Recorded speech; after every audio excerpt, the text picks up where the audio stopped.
Sigamos con el tema de este programa sobre el liderazgo. Hago referencia a esto porque inexorablemente nosotros debemos tener líderes. Líderes femeninos, líderes masculinos, líderes civiles, líderes militares, líderes obreros, líderes empresariales. Líder, una persona que tenga la fuerza suficiente para exponer con claridad las ideas. Una persona que tenga autoridad moral. Una persona que tenga la capacidad suficiente de ver más allá de la punta de su ombligo.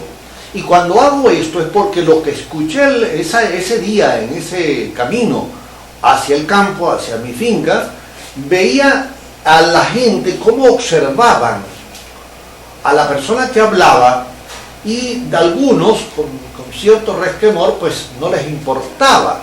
Otros pues ponían atención porque estábamos condenados a estar allí en ese transporte público.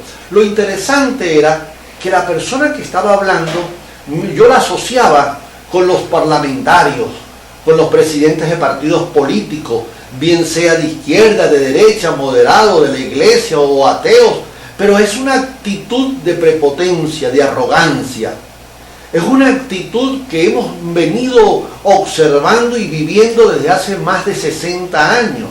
El siglo XX se caracterizó por la presencia de líderes que cuando llegan al poder se sienten ungidos por la providencia para hacer y deshacer y creen que el país sin ellos no funciona. Porque cuando llegan al poder cambian el disfraz, cambian la máscara. El hombre que ayer era un concejal, era un diputado al Consejo Legislativo, era un líder comunal, era un médico de hospital, un abogado en un tribunal y que la historia se movió y apareció en la lista de los candidateables para un cargo público, bien sea alcalde, gobernador, gobernador, presidente de la República. Cuando salen a esos cargos cambian de actitud, dejan de ser los líderes populares, los líderes afectuosos, amenos, humanos, los hombres y mujeres que dan el primer paso, porque la diferencia entre el líder y el jefe es que el jefe da órdenes, el líder participa en la solución de los problemas, no dirige sentado mirando los toros desde la barrera, sino que se involucra, se mete en el fuego con los demás, en la batalla, va al centro de la batalla y lidera el combate. Nosotros hemos conseguido que a lo largo de nuestra historia los líderes venezolanos han sido títeres, prisioneros del partido político al que pertenecen o han sido prisioneros del propio poder al que aspiraban. Me explico. Los partidos políticos, que son instrumentos válidos, necesarios de una sociedad, se han convertido en aparatos donde se crean mafias, se crean logias, grupos que se asocian con empresarios, se capitalizan y hacen una carrera política que es un adefesio, porque la política no es una carrera, es una ciencia, y la política se hizo para servirle a la comunidad y no servirse de la comunidad para intereses personales. Entonces, ese liderazgo que ha gobernado el país antes y después de la Cuarta y de la Quinta República tienen como característica común que se colocan por encima del bien y del mal. Creen que ellos son vitales, que ellos son la pieza clave que mueve la historia de este país, y no es cierto. Eso es una falsedad, como pensar que las montañas no tienen final, pensar que el mar no tiene profundidad, y no es así.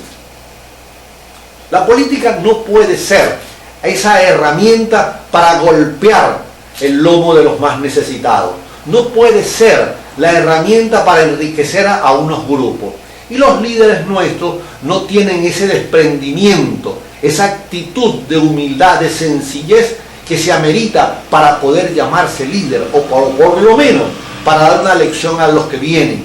Porque no se trata de nuestra presencia en este momento, sino continuar haciendo la historia del país y dejando huellas realmente válidas, realmente ejemplares para los que vienen.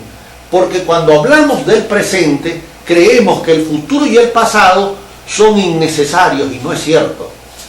Ejercer un liderazgo es ejercer una responsabilidad, Y cuando se ejerce una responsabilidad, se debe tener conciencia de lo que se está haciendo y asumir también las consecuencias, no solo en términos prácticos, no solo penalizados, sino las consecuencias morales. Yo no soy yo soy parte de un equipo. Y ustedes que están detrás de las cámaras son parte de este equipo porque ustedes están sentados o nos están viendo en el lugar o en el país donde nos están viendo y ya los hace partícipe de esta reflexión que hago acá con el propósito siempre de despejar el panorama. Entonces, cuando hablamos de liderazgo, estamos hablando de un elemento fundamental que debe ser cultivado con talento. Debe ser cultivado con la mano en el corazón. Debe ser cultivado el liderazgo con el compromiso cierto, la palabra verdadera. Porque cuando hablamos de líderes, no estamos hablando de demagogia. Los políticos se han convertido en unos demagogos permanentes, profesionales, en un uso de la palabra en exceso, en una oferta engañosa, en una relación física falsa. El aplauso, el apretón de manos, la sonrisa, todo ese juego gestual que hace creer que es una persona ideal para representarme en este cargo o en aquel cargo, que vale la pena nombrarlo, designarlo alcalde, designarlo gobernador. Y escuchamos entonces a aquellos líderes que ahora son funcionarios públicos hablar con arrogancia cuando llegan al cargo. Entonces no es el líder que nosotros pensamos, pero ahí pasó tiempo y ahí ha quemado una historia dolorosa para nuestro país esta actitud. La actitud de los líderes venezolanos ha sido, 1, buscar la oportunidad para enriquecerse, 2, fortalecer la mafia, el grupo al cual pertenecen, 3, servirle a los poderosos económicamente fuera o dentro del país y por supuesto rendirle cuenta al país del norte. Y cuando se tiene que ir al centro de los hechos, cuando se tienen que analizar los hechos, vemos que esos líderes no están a la altura de los cambios que el país merece. Entonces no hablemos solo de los líderes mediáticos en el sentido que aparecen permanentemente y son reconocidos porque son figuras continuas en los medios tanto radiales, televisivos, audiovisuales o de red o de internet. También los líderes comunales.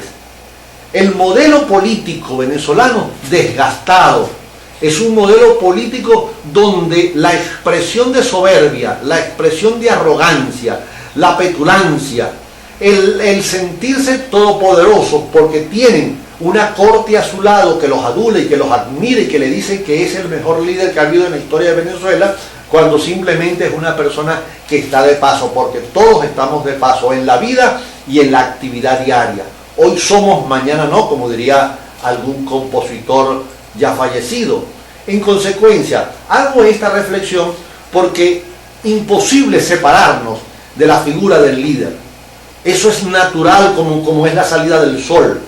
Un líder es imprescindible como es el agua para beber. Pero lo que no podemos hacer es darle la credibilidad absoluta al líder. Y si vamos a involucrarnos en alguna actividad, si vamos a opinar y nuestra opinión favorece el desenvolvimiento de alguna actividad, la solución de algún conflicto, tratemos la victoria con cierta y con absoluta humildad y la derrota vamos a admitirla en público, porque para eso se es un líder, para admitir hacia adentro sus errores y para decir públicamente me equivoqué. Y eso no ha sucedido en Venezuela. En Venezuela tenemos unos líderes hipócritas, unos líderes falsos como la plastilina, se derriten en cualquier momento y se adaptan a cómo los manipulen desde arriba y cómo ellos entonces manipulan hacia abajo. Por eso la reflexión y por eso hablar de este tema, porque lo vemos en todas partes, en los gremios, en las asociaciones vecinales, los que llaman ahora consejos comunales, en los organismos públicos, en la Fuerza Armada, el capitán que se cree con el poder absoluto porque tiene una comandancia bajo su responsabilidad. Pero al final no pensamos en la sociedad, no pensamos en el otro, no pensamos en el país y por supuesto no pensamos en el futuro de toda la nación. Ya regreso.